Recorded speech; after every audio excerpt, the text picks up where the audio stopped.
Hai teman-teman, bagaimana kabar kalian untuk hari ini? Semoga menyenangkan. Pada kali ini kita akan melanjutkan dongeng sebelum tidur. Nah, semoga dengan video kali ini kalian bisa tertidur dengan nyenyak. Oke, kita langsung masuk saja ke dongeng yang pertama yang berjudul Telaga Warna. Pada zaman dahulu kala, kondisi rakyat hidup makmur di sebuah kerajaan. Mereka sangat patuh kepada raja mereka, karena raja mereka sangat arif dan bijaksana. Suatu ketika, raja bersedih. Ia sangat menginginkan seorang anak. Rakyat pun merasa kasihan. Mereka lalu bersama-sama berdoa agar permasyuri dan raja segera dikaruniai anak. Doa mereka ternyata dikabulkan. Permasyuri mengandung, kemudian melahirkan bayi perempuan. Raja merasa senang. Begitupun dengan rakyat. Hari-hari berlalu.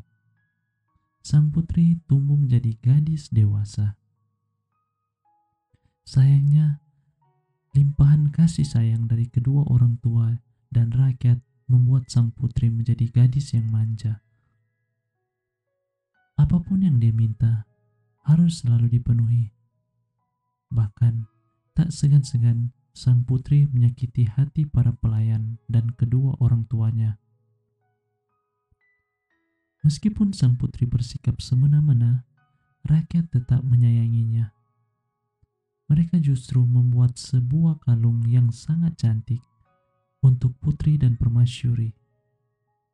Setelah selesai membuat kalung, rakyat menemui putri dan permasyuri. Pasti putri dan permasyuri akan menyukainya, ucap salah satu rakyat. Benar saja, permasyuri sangat menyukai kalung pemberian rakyat. Wah, cantik sekali kalung ini. Aku akan memakainya, ucap permasyuri seraya mengenakan kalung itu. Rakyat merasa sangat senang. Kemudian mereka menyerahkan kalung yang lain kepada sang putri. Namun, apa yang terjadi? Oh alah, sang putri justru marah-marah dan membuang kalung itu. Jelek sekali kalung ini. Ini lebih pantas disebut sebagai barang rongsokan, seru sang putri. Ia melempar kalung itu hingga hancur berkeping-keping. Melihat hal itu, rakyat sangat sedih. Permasyuri juga sangat sedih dan meneteskan air matanya. Dayang-dayang pun ikut bersedih. Sontak, semua orang menangis. Melihat semua orang bersedih, putri menjadi bingung. Tapi sudah terlambat. Air mata permasyuri dan raja menggenang. Lambat laun, air mata yang terjatuh semakin banyak, hingga menenggelamkan seluruh istana. Akhirnya terciptalah sebuah telaga yang bernama Telaga Warna. Begitulah asal-usul Telaga Warna itu. Warna-warna yang indah muncul di danau itu karena terpantul dari pecahan kalung putri yang berhamburan. Dongeng yang kedua berjudul Si Pahit Lidah. Di kerajaan Majapahit ada seorang yang sakti mandraguna bernama Serunting. Tak ada yang berani melawan Serunting. Akibatnya, Serunting menjadi orang yang sombong. Adik ipar Serunting yang bernama Arya Tebing ingin mengalahkan Serunting. Namun, ia tak tahu apa kelemahan Serunting. Ia pun menanyakan kelemahan Serunting kepada kakaknya yang tak lain adalah istri serunting. Karena istri serunting sangat menyayangi Arya Tebing, ia pun memberitahukan kelemahan serunting. Setelah mengetahui kelemahan serunting, Arya Tebing menantang serunting. Mereka beradu kekuatan. Tentu saja, dengan mudah Arya Tebing mengalahkan kakak iparnya itu. Serunting yang terluka berlari mengasingkan diri ke Gunung Siguntang. Di tempat pengasingan, serunting memohon kepada Tuhan agar ia diberi kekuatan. Ia berdoa tanpa kenal lelah. Suatu hari, serunting keluar dari tempat pengasingannya. Ia berjalan-jalan di sebuah desa. Saat melihat hamparan sawah, muncul ide di benak serunting. "Mengapa kalian menanam batu di sawah?" tanya serunting. Para petani heran. Mereka tidak menanam batu, tapi padilah yang mereka tanam. Ajaib. Tiba-tiba padi di sawah berubah menjadi batu. Seketika semua penduduk desa ketakutan dan tak ada yang berani melawan serunting. Mereka pun menjuluki serunting dengan sebutan si pahit lidah. Semakin lama, kesaktian si pahit lidah semakin terkenal. Kesaktian si pahit lidah terdengar oleh pendekar sakti dari India bernama Si Mata Empat. Si Mata Empat pun mendatangi si pahit lidah untuk beradu kekuatan. Berhari-hari mereka beradu kekuatan, namun tak ada satupun yang menang. Hal itu membuat penduduk resah. Jika mereka terus berkelahi, mereka bisa mendatangkan petaka di desa ini, ucap salah satu penduduk. "Kita harus menghentikan mereka," balas penduduk yang lain. Setelah cukup lama berpikir, para penduduk sepakat untuk melakukan sesuatu. Penduduk memberikan sebuah aren kepada si pahit lidah dan si mata empat. "Jika kau dapat memakan buah ini, maka kaulah yang paling sakti," tantang salah satu penduduk. "Akulah pendekar yang paling sakti," ucap si pahit lidah dengan sombong. Tanpa pikir panjang, si pahit lidah menggigit buah aren itu. Walah, si pahit lidah tewas seketika. "Hahaha, buah sekecil itu bisa membuatmu tewas," ucap si mata empat dengan tak kalah sombongnya. Tapi si mata empat juga merasa penasaran. Ia pun memakan buah aren yang dipegangnya. Sama seperti si pahit lidah, si mata empat tewas. Ya, kedua pendekar sakti itu meninggal karena kesombongan mereka sendiri. Mereka pun dimakamkan di Danau Ranau. Dongeng yang ketiga berjudul Biri-biri yang Cerdik.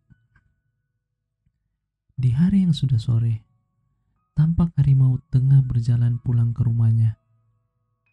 Di tengah jalan, ia bertemu dengan biri-biri.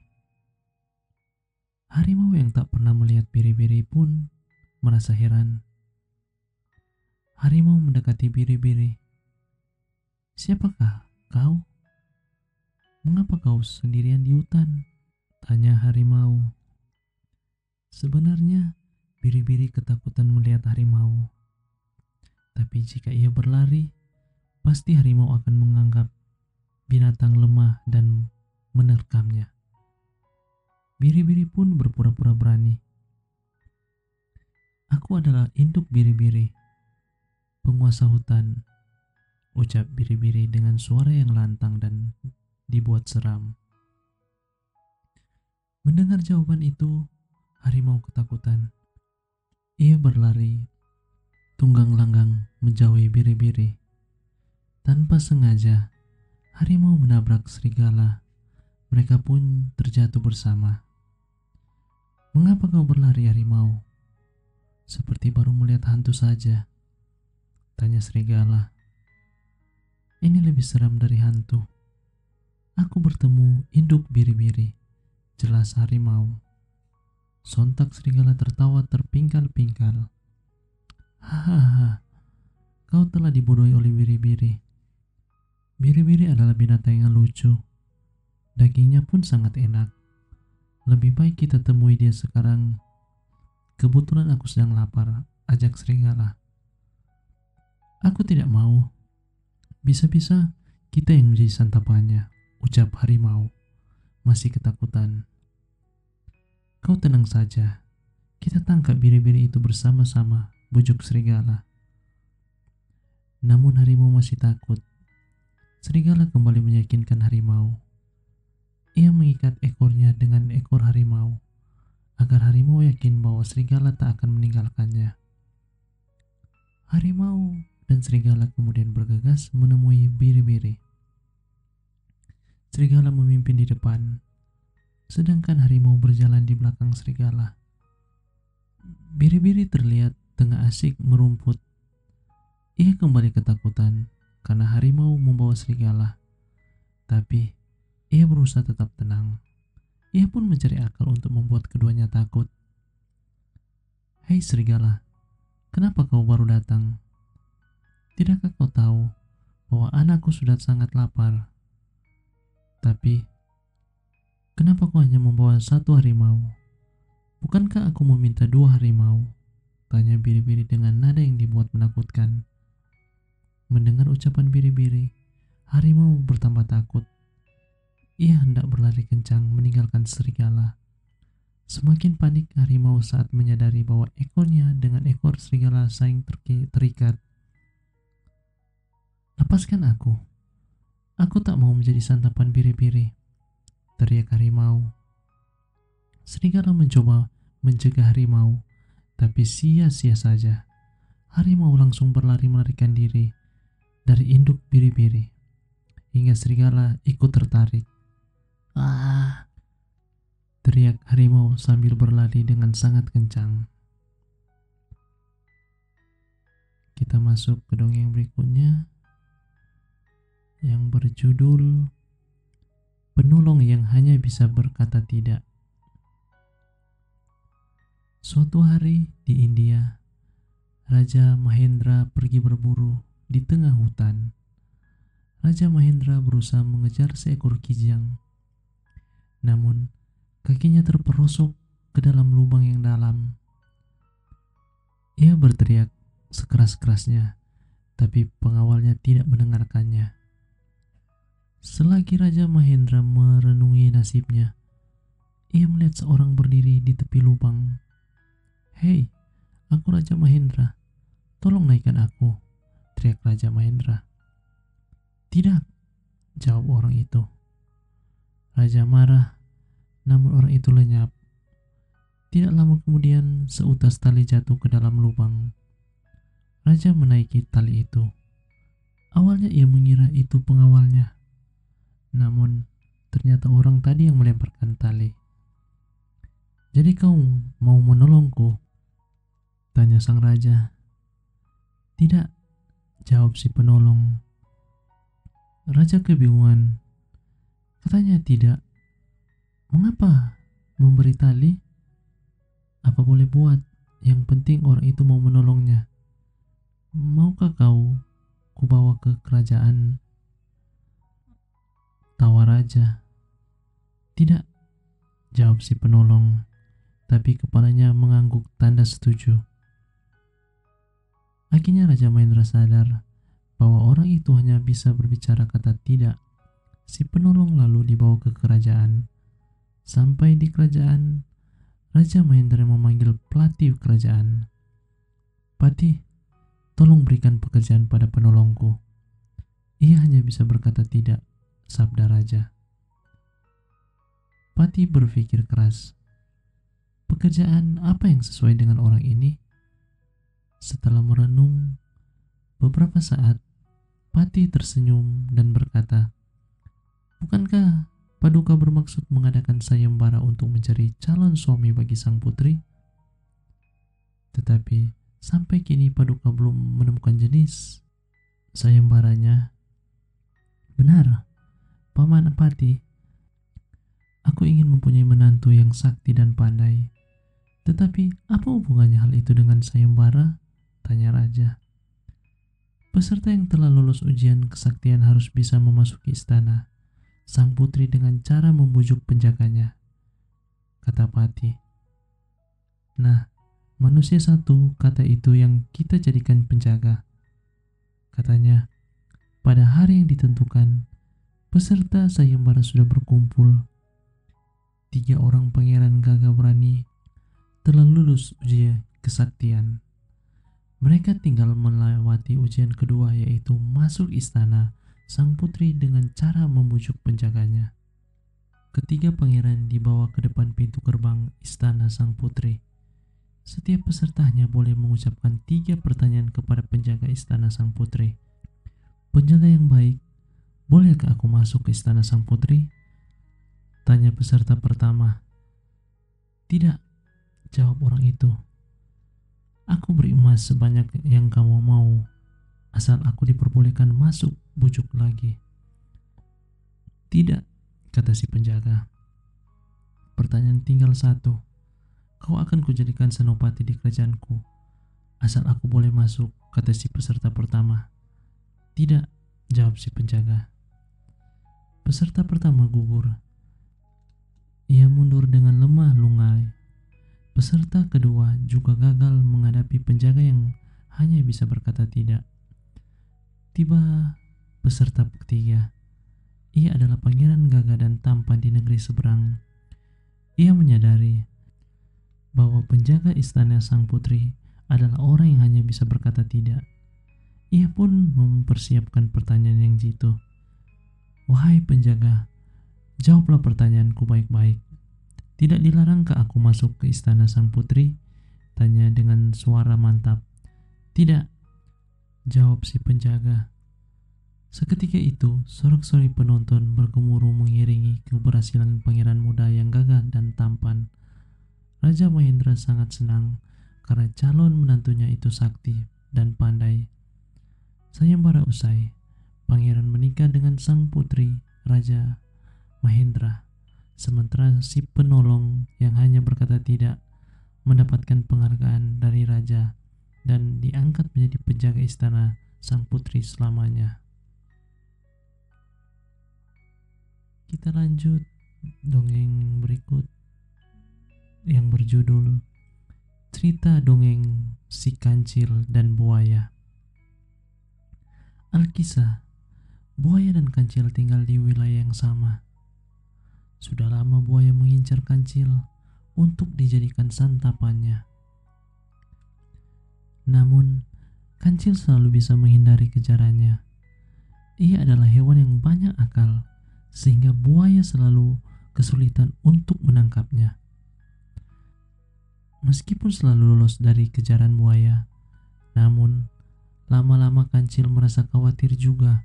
Karena itu, ia pindah rumah ke daerah lain untuk menjauhi buaya.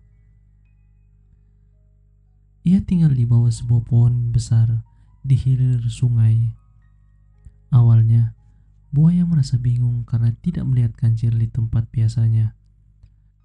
Maka ia pun mencarinya ke sana kemari, bertanya kepada para hewan yang ditemuinya.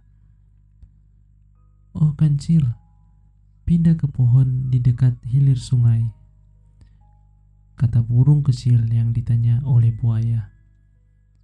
Tentu saja buaya senang mendengar informasi itu. Segera saja ia pergi ke tempat yang dimaksud oleh si burung. Ia sudah tak sabar untuk memburu si kancil. Ia benar-benar merasa penasaran, ingin menikmati daging kancil yang sudah lama ia idam-idamkan. Setelah berhasil menemuinya, buaya pun pindah ke sana, namun kancil masih belum mengetahuinya. Selama berhari-hari, buaya mengawasi kancil. Ia mempelajari kebiasaan kancil, seraya merancang strategi untuk menangkapnya. Dari pengamatannya itu, tahulah si buaya bahwa si kancil sering pergi ke sebuah pulau kecil yang ditumbuhi pohon-pohon apel di dekatnya, tempat tinggal kancil. Untuk sampai ke sana, si kancil biasanya menyeberangi sungai dengan melompati beberapa batu besar yang ada di antara tempat tinggal kancilnya dengan pulau tersebut. Aku punya ide, seru buaya. Ketika kancil pergi ke pulau kecil, buaya bersembunyi di balik batu di tengah sungai. Ia menunggu kancil melompat ke batu itu. Hari itu kancil puas memakan buah-buahan yang ada di pulau kecil. Kemudian ia pun pulang dengan riang. Ia melompat dari sisi sungai ke batu-batu untuk sampai ke rumahnya. Namun, setibanya di tengah sungai, ia melihat bayangan dari batu yang hendak dilompatinya tampak lebih tinggi dari biasanya. Akal cerdas si kancil segera menangkap bahwa ada sesuatu yang tidak beres. Jangan-jangan ada buaya di balik itu.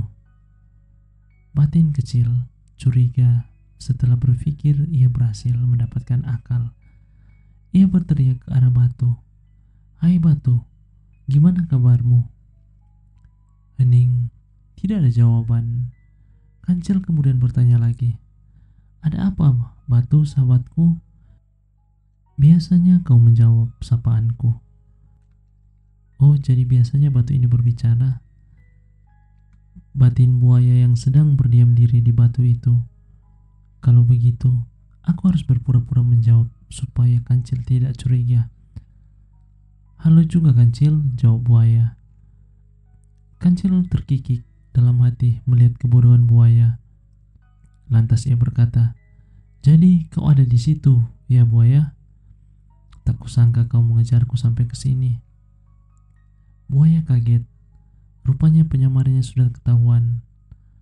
Sadarlah ia bahwa kancil telah mengakalinya. Ia benar-benar kesal dengan kebodohannya sendiri.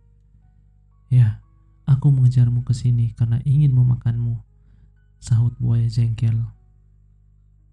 "Baiklah, kali ini kau berhasil menjebakku," jawab kancil sambil mempersiapkan siasat berikutnya. "Bukalah mulutmu lebar-lebar agar aku bisa melompat ke dalamnya." Kancil benar-benar cerdik. Ia tahu bahwa mata buaya akan tertutup saat buaya membuka mulutnya lebar-lebar. Dan sesaat setelah buaya membuka mulutnya, kancil segera melompati kepala buaya, lalu melompati batu-batu lainnya dengan lincah, dan setelah tiba di tepi sungai, segera memanjat pohon besar tempat tinggalnya. Lagi-lagi, selamatlah kancil dari kejaran buaya. Itu semua berkat kecerdasan yang jauh melampaui buaya. Sementara buaya terpaksa gigit jari karena lagi-lagi gagal menangkap kancil yang sudah lama diincarnya. Oke, sampai di sini dulu. Biarlah kalian bisa enjoy dan bisa tidur nyenyak dengan dongeng kali ini. Nanti kita lanjut di dongeng yang berikutnya. Selamat malam dan selamat tidur. Dadah.